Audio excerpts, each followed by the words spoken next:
ህወሓት በራያ ቆቦ ጃኑራና ማሃጎ የአርሶ አደሮችን ፍየል እየዘረፈ ነው። የህወሓት ታጣቂ በራያ ቆቦ ጮቤበር ጃኑራና ማሃጎ አካባቢ ባሉ ምስኪን የአማራ አርሶ አደሮች ላይ ግልጽ ዝርፊያ ጀምሯል። የአማራን ህዝብ ለመዝረፍ ቋምጦ የቆየው የህወሓት ታጣቂ በነምሬ ጋባዥነት የወሎ ህዝብን መዝረፍ ጀምሯል።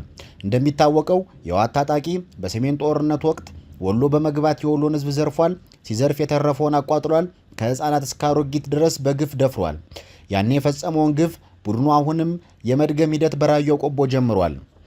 በዚህም ፋኖ መሪዎች ጋባዥነት ወደ አማራ ክልል ድንበር የተጠጋው የህወሓት ደቡብ ግንባር ኃይል ጮቤበር ጃኑራና ማሃጎ ከአማራ አርሶ አደሮች ላይ ፍየልና በሬ በኃይል ዘርፎ እያረደ መብላት ጀምሯል። ከንግዱ ማህበረሰቡም ገንዘብ መዝረፍ ጀምሯል።